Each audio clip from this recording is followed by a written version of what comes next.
Time for another fireside chat, my good fellows and ladies. Today on the Woodyard, just gonna sit and talk. I got some topics. I got some in my pocket right here. Here's number one. I'm gonna talk about this first. So I got a bunch of things that people have asked me about that aren't necessarily something I want to do for a whole big video, but I'm going to answer some questions I guess have been coming up. A lot of you have been noticing I've been wearing tennis shoes a lot, even when I'm splitting and working in the woodyard. It's because I got my right heel for a year now. I've had plantar fasciitis, is that how you say it? It's getting a lot better, but for a while it was like walking on a spike all day long. Mainly when I was wearing my work boots, because there's not as much cushion in them. I needed more arch support, so I put some inserts in. That helps, but I still can't wear my boots for more than about 4-6 hours, somewhere in there, and I just got to get them off. It starts hurting. As soon as I get them off, put tennis shoes on, my foot's fine. I have a couple pair of Hokas that I wear. It's kind of tennis shoe. These are Sauconys, how you say it. Also very good arch. I've got an insert in here, and I've got a couple other pair of shoes that I've got some insert. Makes a big difference. I did not go to the Good Feet store like everybody told me. I just bought some really good inserts right off the shelf that were $25 instead of $1,400, so there's that. It's getting a lot better. I've been stretching it, rolling it on a frozen water bottle, and I got a couple other things. I roll it on the edge of the stairs. If I stretch it out every morning, every night, it's pretty good. I've been on my feet all day today, and it just hurts a little bit. Not bad. It's getting a lot better, so there's that. If I wouldn't have got better after a year, I would have gone in, but I've talked to a lot of people who have had it, and they say you just got to stretch it, wear good inserts. I looked up online, there's really nothing medically that they can do other than stretching and stuff like that. So that answers that. I've been wearing tennis shoes a lot. My feet are very happy. It's just my right heel, and it's getting better. Now, next question that comes up quite often. In the comments, I get asked a lot, who do I follow? As in, who do I watch on YouTube? Well, I can tell you this, I don't watch firewood hardly at all. Anything to do with firewood, I just don't have time. Once in a while, I'll stop into somebody's channel that they told me about something they did, or somebody else told me somebody did something interesting, and I'll go check it out, watch a little bit, make a comment, that kind of thing. But I don't really sit and watch it. I just don't have the time to do it. If I'm watching YouTube, which I do, I'm watching educational things. How to do YouTube better, how to write better titles, how to make better thumbnails, how to do better videos, how to speak better, how to edit better. That's the kind of stuff I watch primarily. So I watch a lot of the educational stuff. The other stuff I'm interested in watching, I do watch some podcasts once in a while. I like those. I also watch people that interest me that do extreme sports. I also listen to stuff where I'm trying to learn something, basically. So finance things like that. That interests me. Retirement stuff, I watch that. Things that pertain to my life other than firewood. I do watch, in the fall of the year especially, a lot of hunting stuff. I do watch some fishing things occasionally. So that's kind of the stuff that I watch. Another thing I get asked quite often is who I follow. And when I think of that, I'm not thinking following like on YouTube so much. I'm more of, I guess I do watch some people on YouTube that are, I wouldn't say they're influencers. They're more people that inspire me. And these are people that I guess historically are important people. Looks like my fire kind of is dying here. I gotta throw some more wood in. I had it going really good. There's a chunk of pine right here, because you know what I got to say about pine. It is fine. So yeah, these are just all the chunks that I burn in the fire pit. I just throw them in and bring them home and burn them. So yeah. Okay, so these people I would have to say are people that influence me, and I'm not, like I say, I'm not much of a follower. I wouldn't say that I have heroes, but there are people that I guess have been my heroes in my life. Start out with one guy, number one. He's not around anymore. He died a couple thousand years ago. There's that guy. Kind of a follower of him. I know a lot of you are too. I don't try to get religious at all on the channel, but there you go. I don't care what you think religiously. Doesn't matter to me what you believe, as long as you're a good person.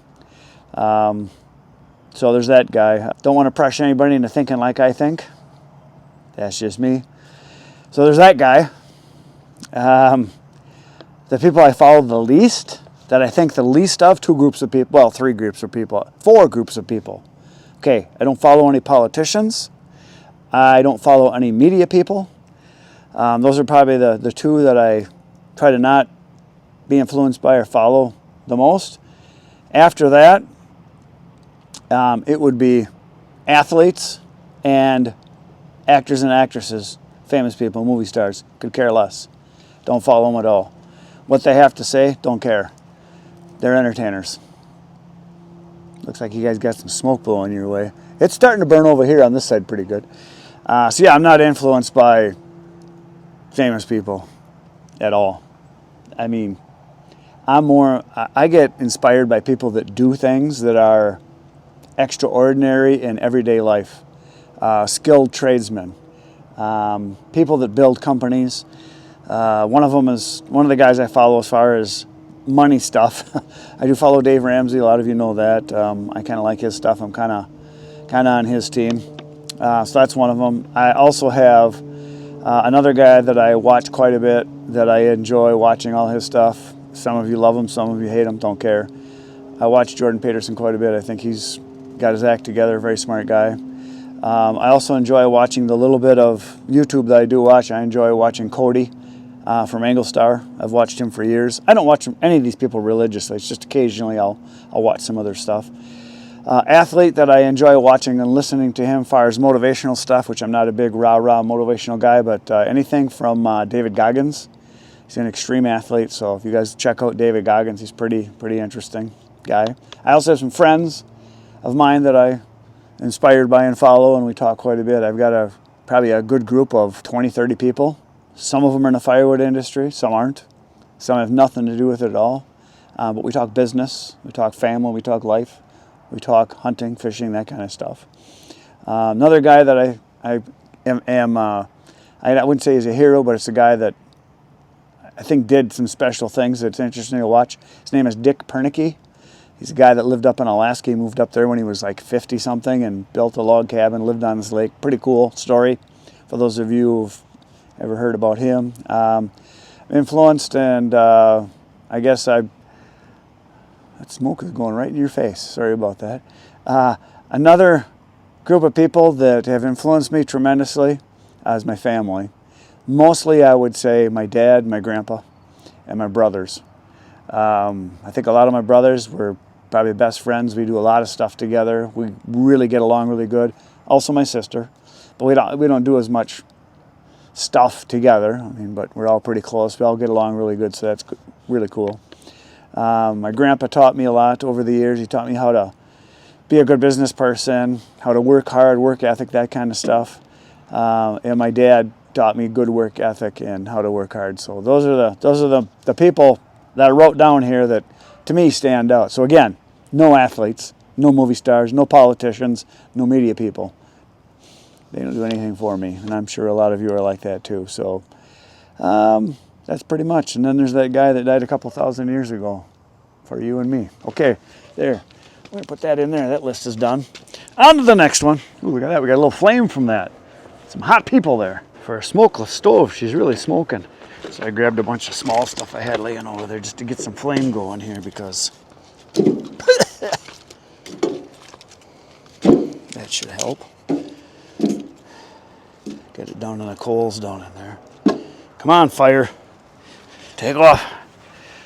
It was burning fantastic earlier when I lit it for about the last hour, and I finally got out here with all my stuff. So, all right, let's look and see here what we got today. I'm going to go to my comment section from today's video, and there was a couple things I saw in there that were pretty good. So yeah, I'm going to my channel here. I'm going to go into community. That's where we're at. So I did a video a while ago. It was a pretty good video. It did really well. About, you guys saw it 3-4 weeks ago. It was today's video, so that's how far ahead I am, or behind, however you look at it. It was about an irate firewood customer that I had. So there was a lot of comments in there about, you know, because I told the story about it, and it was basically how to handle a difficult situation. That I had a customer that needed some education. And I always say the best time to solve a problem is before it comes up. And I didn't do a good enough job of educating this person, I guess. I assumed some things. You know, when you assume things, those first 3 letters there will get you every time. You turn into that. So one guy said, it's amazing how stupid people can be. And I just said, well, he said, it's everyday knowledge. Well, it is to him, but this person couldn't get a fire going because she didn't know. I never had fires before. And she got white oak and thought she could light it with a match. And it didn't burn, and she got upset and all that. But you got to realize, all of you knew less than her at one time too. All of you. You have a lifetime of experience that she didn't have. She never had fires before. And so it's up to us to help educate some of our customers as to how to burn wood more efficiently, what kind of wood burns the best, how to make a fire. I need to do some videos on that, obviously. But there was a lot of people that really got irate and they're like, how dumb can you be? That stupid lady, that's stupid. She's got to get a man. One guy said, yeah, one guy in here said something about she needs to get her husband or her boyfriend or a man there to show her how to do stuff. Well, I wouldn't get so high on the horse there, buddy, because all of us are dumb compared to all of us. Everybody knows something that you don't. And our job as a business person is to provide people with goods and services that they want, need, and desire so that they can do what they want. And part of that is education. So when I take an order from a new customer, I typically will ask them a lot of questions. You know, what kind of wood do they typically get? What are they going to be doing with it? Is it going to be fire pit? Is it going to be fireplace? Is it going to be a wood stove? Is it going to be a wood boiler? What's their experience? You know, what do they like the best and why? What have they burned in the past? That kind of stuff. So I ask a lot of questions, and I didn't do that in this case. I assumed that she was smoking with it because she insisted she wanted to have white oak, because that's what most of the people, when they want white oak, it's for smoking meat, and that wasn't the case. I know a lot of people kind of jumped on this person and really got all high and mighty about it, about how much more they knew than her. Well, yeah, a lot of you guys are in your 40s and 50s and 60s and 70s and 80s that watch my channel, and this was a young girl that was in her 20s maybe, in her own place that she lived there, had never had a fire before. This was all new to her. So it was part of my problem that I didn't help her out like I should have. But she got irate about it, but then calmed down, but she also had some issues. So anyway, there was a lot of people that said, oh, there's no cure for stupid. What was another one here? A lot of people said I have way more patience than I would have had.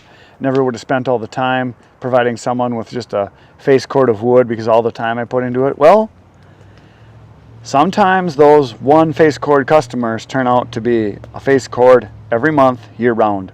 And I have had customers that I've had that only buy 1 or 2 face cords a year from me, third of a cord for those of you in certain parts of the country. And that's all they buy. But then they refer me to one of their neighbors or friends or relatives, and all of a sudden they're a person that eats with wood, and they camp and they take wood when they go camping, and they got a fire pit in the backyard, and they've got a wood stove and a fireplace, and they buy 3, 4 full cords a year. So even the small sales are important, because a lot of times those small sales turn into big sales, not necessarily because of that particular person burning that much wood, but I get a lot of referrals. There's one customer I have in particular. He's been a good customer of mine for probably 8 or 9 years, and every year he gets 3 full cords every year. Sometimes he'll get 4 full cords. And he was a referral from a guy that bought from me one time. This guy that bought from me one time bought a load of wood at the end of winter because he was out of wood, because he cuts his own wood, and he saw that I had some really good stuff for his stove, and it was a winter that was colder and longer, and he ran out. So I took him a full cord of wood, and it got him through the end of winter, and he was very happy. But he never bought again because he cuts all of his own wood. But his wife works with the wife of my customer that buys a lot of wood from me now, because they talked and they said, hey, I got a guy. And it's always good to be the guy. It's also good to know the guy. Not just a guy, but the guy. It's good to be the guy. It's good to know the guy that can help you out. So There's all that. So little customers can turn into big sales quite often. Getting your foot in the door. And I've had people that have tested me where I'll get there, they'll order a cord of wood, a full cord, and they want it for heating, and they tell me, I want oak, it's got to be dry because I burn it. I'll get there and they'll get their moisture meter out. They'll test the wood, we'll split it open, test it. And it's like, wow, this is really good wood. And I said, well, I told you it was. I told you it was ready to burn. I told you it was fully seasoned. I told you it was ready to burn today.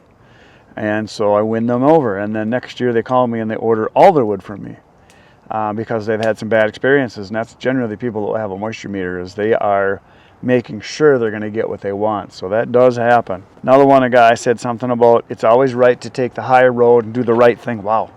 Back of the computer's getting really good. Take the high road because you don't know what other people are going through. You don't know their circumstances. And helping people is what is all about. So no matter what you do for a living, you help people. No matter what you do. Everything that you do is because someone needs help.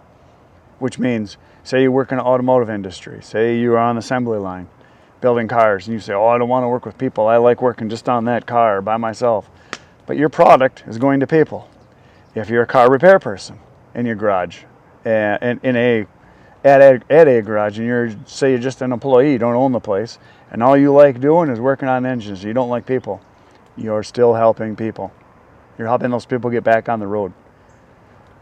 If you're a farmer, you like to be out farming in the fields, what do you think you're doing if you farm? You're feeding people, whether it's grains or vegetables or beef or whatever it is, fish farm, whatever it is, you're helping people.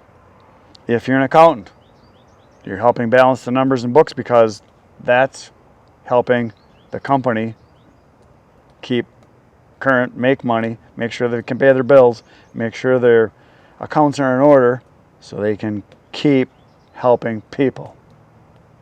Everything, no matter what you do. If you work in construction, if you're building houses or you're building buildings for commercial properties, who uses those buildings?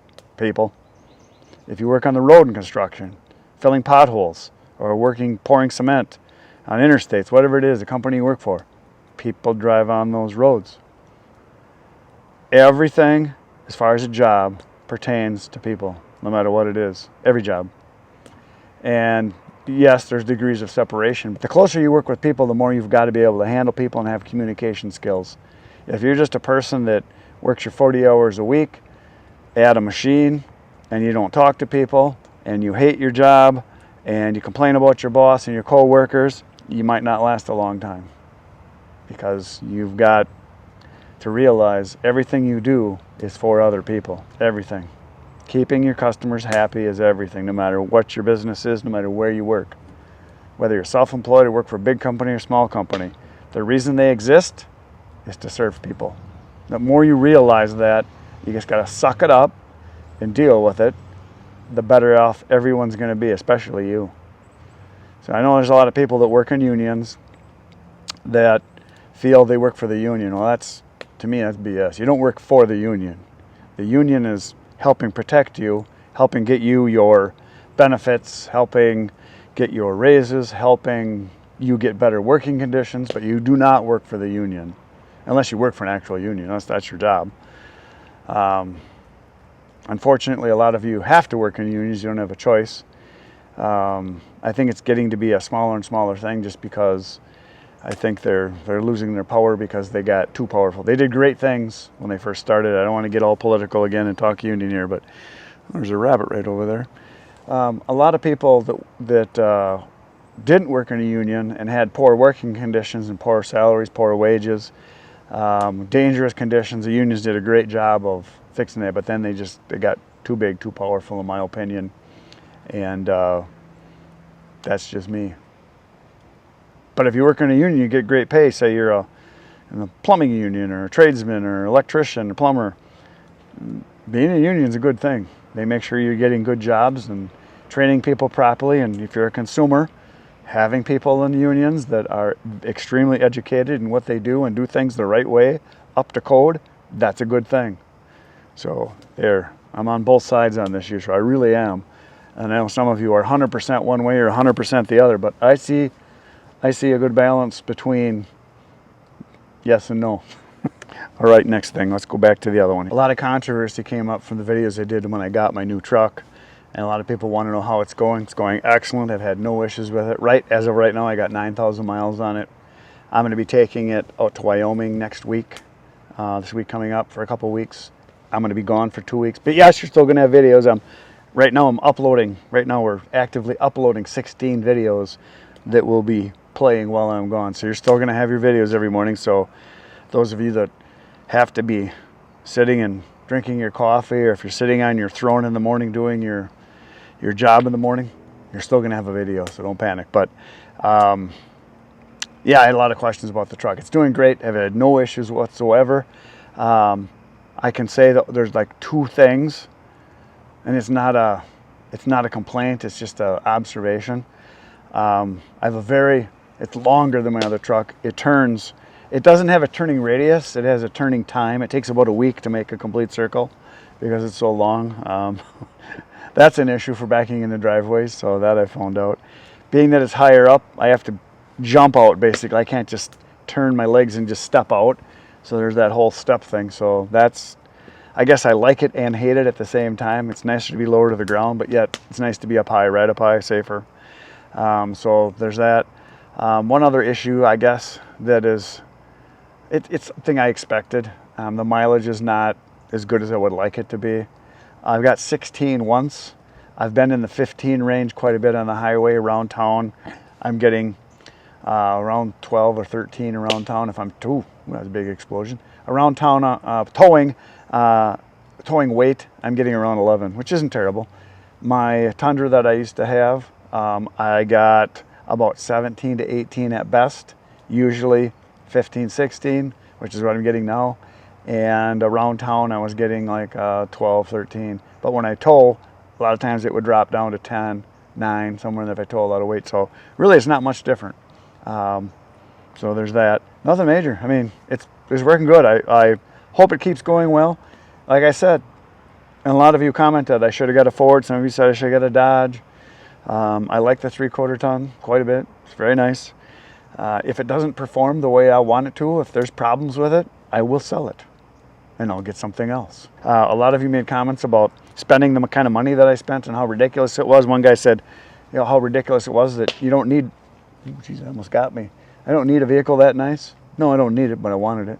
And I'm old enough that I've got the money and I feel I deserved it. I work very hard. There's a lot of people say for firewood you should have a piece of junk. Even my Toyota Tundra was too nice, they said. I should have got a junker, fix it up. Well, I'm not a fixer-upper. I'm not a mechanic. I want something that's just going to work. I don't mind spending some money. And a lot of you said, well, you know, it's ridiculous spending that kind of money because you got all those payments. Well, I had my Tundra paid off the year and a half after I bought it. So it's been paid for, was paid for like 8.5 years. As I was making money with the Tundra, I kept saving money. So when I bought my truck, I had the money to pay for it. More than enough to pay for it. So I'm not big on debt like you guys have probably noticed. I'm kind of anti-debt. I did do their financing because I need to build up my credit score a little bit more because I'm thinking about buying, I am going to buy some land. So I wanted to get my credit score up. So I did borrow the amount, but I've paid almost all of it off already, and I'll probably pay it off. I only got a little bit left to go. I'm going to take the money from my Tundra that I sold, and it's going to go towards it, and that'll pay it off. So there's that. So, and also that'll be less than I've it all paid off in months. So, but I wanted to do that just because I haven't borrowed money in decades. No, I shouldn't say that. I did borrow money for my tractor. They had 0% financing. So I did borrow money for the tractor, but I paid that off already too. So I paid stuff off as fast as I can. I don't like being in debt to anybody. Okay, we're going to talk about more truck stuff here because there was some other comments that came up. I'm going to open up some things here. It says, okay, so I've been asked this question a lot by people when I'm splitting wood, and you guys have probably seen some of the splitting videos I've done with some of the new splitters. People ask me, you know, they see ants and they see creepy crawlies and bugs running out of it. Like, you know, what do I do to get rid of them? What do you do with termites and ants and centipedes and all the stuff like that? The reason they're in that wood is it's their home. And when you cut it and you split it open, their home goes from being a hollow spot in a log down to being exposed. As soon as you split that all open, Their home has been, the roof has been ripped off, so to speak. They're no longer in cover, and they go scurrying everywhere, and I don't care where they go, but they're gone. When the wood dries, they can't live there anymore. They need moisture to live, whether it's a grub or a centipede or millipede or whatever kind of creepy crawly things are in there, you know, spiders and ants. We do not have termites here because we have 4 or 5 months of 20 below zero. They don't make it through the winter. We don't have termites this far north. Never had them. Ants just leave eventually. So once it cools down, dries up, they leave. So there's that. Don't have to worry about it at all. So that happens all the time. Next thing we're going to cover was I did some videos, I don't know how long ago it was, a couple of them I guess. And I talked about sharpening I did some sharpening videos because those are always real popular, and I always get a lot of questions about sharpening, and I've shown my techniques and how I do it and how it works so good for me. And obviously there's people that hand file that are like a religion, you know, they're Shiite hand filers. They're like really into it, and it's the only way to go. Well, I hate to break your bubble, but there's a lot of ways to sharpen stuff, and I'm pretty sure at most of the factories when they make cutting edge tools, they're not hand filing it. Just saying. All the sharpest knives in the world are not hand filed. All the broadheads for like cutting or surgeon's knives, they're not hand filed. There's other ways to get them as sharp or sharper. Just saying. So this guy asked me, says, "Hey, I'm new to this whole chainsaw thing. I've sharpened my new chainsaw twice now. How many sharpenings am I going to get as I sharpen it?" Well, that's a loaded question because it depends. It depends on how bad the dulling is, so to speak. If you're hitting rocks or the ground or dirt and nails and spikes and bolts and fence and whatever else you find in trees quite often, if you're hitting that stuff and you're rounding your whole tooth off and you're bending it off and breaking it and it's all jagged, you're gonna have to sharpen more to get it to sharp. You're gonna have to take off more material. But if you're just cutting really good, clean, green wood, it never touches the ground, you never touch the ground, and you're cutting stuff that's got a lot of moisture in it, your saw will stay sharper longer. So when you do sharpen it, say you cut 2 tanks, you're cutting really good, clean stuff, and on your second tank, you're going to sharpen, at least I hope you do. I sharpen every tank.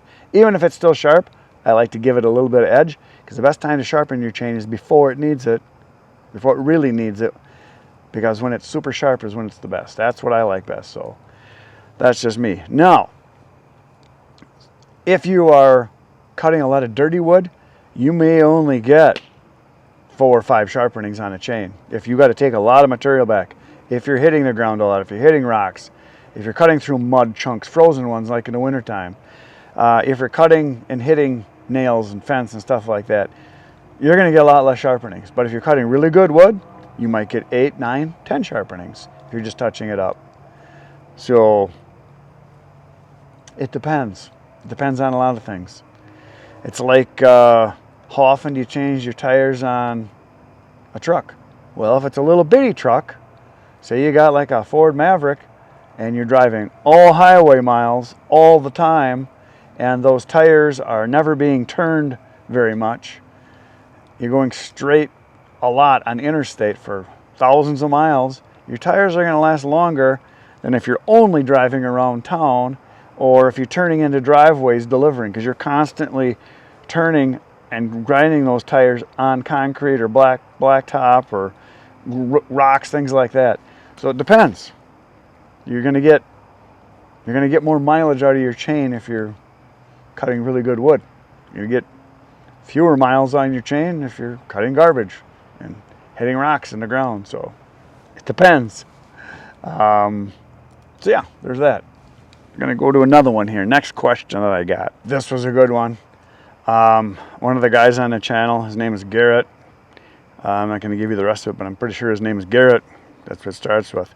I was talking about dry wood and how certain wood dries faster than others. As most of you know, oak takes much longer to dry than some other kinds of wood. Some of the wood that's very wet, that is wet when you cut it, it has a different cell structure, and I'm going to talk about this in a little bit, so it dries much faster. Cottonwood, aspen, stuff like that dries really fast, but it's very wet when you cut it. And then there's wood that dries slowly because of the cell structure, like oak, hickory, probably Osage orange, those kind of woods, the more dense wood. A lot of your nut trees will dry very slow. And it's again because of the kind of wood that it is. Pines, any evergreen, which is considered softwood. All the evergreens are softwood. And that's another thing that comes up all the time. Guys yell at me and say, oh, aspen is not a hardwood, it's a softwood. Cottonwood is not a hardwood, it's a softwood. Well, I got news for you. All, as in ALL, capitalized, deciduous trees, trees that lose their leaves every year, are hardwoods. All evergreens, as in trees like this, pines, spruces, firs, balsams, cedars, all evergreen trees are softwood, period. There's only one exception that has confused people for decades. And a lot of people are back and forth on it. But I looked it up, and officially it is considered a softwood. And that is tamarack or larch. It's considered a softwood, even though it loses its needles, because they look like a evergreen, but then they lose them. They turn yellow and they fall off every year. But it's still considered a softwood. But it could go either way, I guess. It's one of those, it's the only thing in nature that could go either way. It's not a male or a female. Okay, so Garrett says, cell structure and species density plays a huge role in how fast wood dries. Pine, spruce, fir, evergreens have tracheids. It's Tracheids.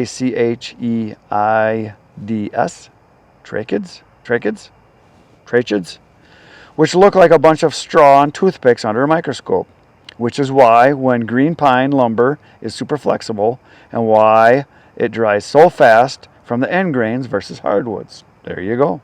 Hardwoods have vessel elements, which are balloon-shaped cells inside square wood cells. Rings and semi-ring porous species like honey locust, oak, hickory take a lot longer to dry because of their tight grain structure that holds water in the vessels, like species that can count the early wood and late wood rings to determine how old a tree is. Diffused porous species such as maple, aspen, willow, cottonwood do not have tightly packed vessel elements and are less dense usually, so easier for water to escape once it is split, and it dries way faster than ring porous species. That's some interesting stuff right there. And then he says then, the reason he splits his firewood small is because he wants it as dry as fast as possible. Me too. I want oak to dry fast. Which is why a lot of times I split my oak down smaller, even if it is wood that is cut from barkless, dead, standing trees. When I buy them, I buy it. This is the oak right here. This is what my oak looks like. It's got no bark on it. They've been standing dead. There's cracks all the way through to the middle. Very dry. A big majority of the oak that I buy is dry and ready to burn when I get it, which is awesome, which is unusual. But I happen to live in an area where there's a lot of dead and dying oak with oak wilt. It's been going on for like a decade or more now. It dies. It kills the trees slowly, and then because oak is a wood that lasts a long time outside, they'll stand dead until the roots rot away 5, 8, 7, 6, 10 years, I don't know, a long time. So that's why I get a lot of it. So he says the reason he cuts his wood smaller is he wants it to dry as fast as possible, and he can sell it in 4 to 12 months, fully seasoned firewood, for way more than other people get for wood that is big pieces that are too big, or unsplit rounds that are thick and aren't dry. Yes, people will pay for better wood, period. People want nice looking uniform pieces that are dry and ready to burn now, today. 100% agree with that. I gotta put some more wood in the fire, at least poke it or something here. So this piece of pine here didn't really burn very good. Because I got a big chunk of oak. Now I can get it down in there. We can get some flamage. And we're gonna throw on more wood because that is the right amount. Yeah, we'll stick that one in there. There we go. All right. Oh, this is a good one. Larry, who's on the channel all the time. I think his last name is Van Kirk. Anyway, I was talking about 5 kinds of underrated wood. This is from a video from a while ago, and he said, many a stick of firewood has been harvested and burned under the wrong name because people don't know what they're cutting or what kind of wood it is. And then he says, and the fire didn't care. I like that. That's a good one. I told him I was going to be using that in the future. But yeah, there's a lot of people that don't know what kinds of wood there are, and a lot of people that I sell to have no clue of what kind of wood they're getting. You know, they'll ask for all oak, and I'll bring oak, and they'll look at it and say, "No, is this oak?" Yeah, that's oak. That's what you ordered. Oh, okay. Well, I really don't know my woods. Well, 90% of the people I sell to only know like 2 kinds of wood. They know pine and oak, and they don't know the differences. I have a lot of people I'll deliver to that will order wood specifically because they want it for a special purpose, like hickory and cherry or white oak, because they want it for smoking meat. Now, those people are slightly educated for the most part because they've tried different things. But as far as identifying them, a lot of times I'll get there and I'll dump it out and they'll like, no, which one's which? Which one is the hickory? Which one is the white oak? Which one is the cherry? Because sometimes they'll do a mix and I'll point it out and I'll even set them to the side and they'll say, oh, well, I'm going to keep those separate so I know that's what that is, and as I pull it off, I know what it is. But there's a lot of people I deliver to with, like, say, mixed hardwood. I will have a whole big pile of stuff that they're going to get, and they might have 6, 7, 8, 9, 10 kinds of wood in there. Now they ask me all the time, like, what kind of wood is this? I said, well, it's a mixed hardwood. There's no softwood in here. There's no pine, no spruce, no cedar, no fir, none of that. So what I'll do is I'll take out a piece of wood as it's dumping, or right out the back if they're asking me. I say, okay, this is a piece of ash. This is a piece of soft maple. This is a piece of hard maple. This is a piece of cherry. This is a piece of locust. This is a piece of apple wood. This is a piece of red oak. This is a piece of white oak. This is a piece of box elder. This is a piece of aspen. And I put all that. This is a piece of birch. This is a piece of white birch. This is a piece of yellow birch. This is a piece of elm. This is a piece of bitternut. This is a piece of shagbark hickory. This is a piece of hackberry, whatever. I just put everything in there. A lot of times they will separate certain species because, like I've always said, there are people that will pay more for certain species, especially hickory, cherry, white oak, red oak, locust, hard maple. Those are kind of the main beech. Those are kind of the main ones, and I try to keep those separate because the people that want that kind of wood want it for a specific reason. But then there's all the other stuff I just mix together. So there's that. But I like that. Larry says, many a stick of firewood has been harvested and burned under the wrong name. The fire didn't care. I like that. That is a good one. Good going, Larry. Okay, here's one. A guy said that he cuts wood in the summer and splits it, and it would be more than dry by fall. He's been doing it since the 80s, and he tries not to hold his wood over more than 1 year because it burns faster. Well, yeah, it's burning faster because it's probably drier. If you get wood that's 2, 3, 4 years old, it's completely dry, which means it's burning efficiently, which means you're actually getting more heat out of it. So his interpretation is that after a year, it's no good, because he said that in here. It burns too fast. No, you're probably burning wet wood on the inside. So especially if you're burning in a big wood stove or a boiler, a lot of people with outdoor boilers will throw everything in there and they think, oh, big, huge rounds, they throw them in, they last all night long, and they burn so much better. No, not if they're wet inside, and if you split them open, you'd find out. The reason they're lasting that long is they're burning inefficiently and they're having to burn off all that moisture. It has nothing to do with it being too dry, nothing. And the way I always explain this, because people have asked me this, when is wood no good anymore? Well, when it's rotten, if you get it wet, let it sit on the ground and it rots away, then it's no good anymore. If you keep it off the ground, you keep the top covered so no water can get into it, so you keep it dry, it'll last decades. Decades. Decades. If you've got it, my kitchen table's right there, I can see it. And it's an oak table. It's a big old fancy Amish-made table that we got. It's really nice. And it's got oak chairs around it. Bent wood oak chairs, really nice. Heavy-duty chairs. We've had that table there for 30 years, something like that. Maybe more. All the doors in our house, they've been in there for over 30 years. They're all oak. That wood is perfectly fine. If I brought it out here, put it in the fire, it would burn fantastic. You know why? Because it's kept out of the elements. It's dry, it's protected. All the lumber in my house is made out of 2x4s, 2x6s, 2x8s, whatever is in the house. All that wood on the interior, the frame of the house, 100% chance I could take a chunk of it, it would burn great. The house is 30 some years old. It would burn great.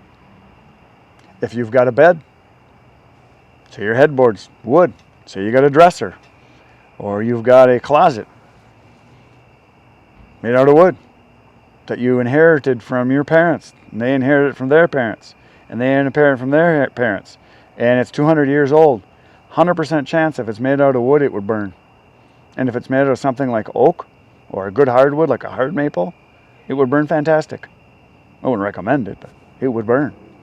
Your cupboards in your house, if you've got solid wood cupboards in your kitchen, they would all burn. If you got a bookshelf, bookcase, it's made out of wood, it would burn really good because it's in your house, kept dry.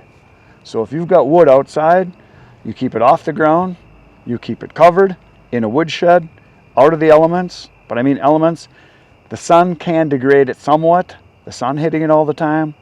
So, but that would take a very long time for the sun to affect it, a very long time. It's the wetness, because it's organic material. If it's wet, it would start to degrade, especially if you constantly keep it wet. I've seen wood piles that people have where they put a tarp all the way over the top of the wood to keep it dry and seal it on the ends and put weights on it and everything. I've been at some cabins up north that we've rented that had wood like that they had it stored, and that stuff was, it was a terrarium is what it was. It was rotten. It was just punky, rotten crap on the bottom. Some of the stuff at the very top was so-so, but again, all that moisture is sealed in there from the wood. All the moisture that comes up from the ground, and the ground is always going to have moisture, even if it all sheds off the sides, that water is going to seep through eventually into the ground, and it's going to evaporate up through that, and it's going to get all of your wood wet. So it's got to breathe, just like a human being. It's got to breathe. So there's that. I think we talked enough tonight.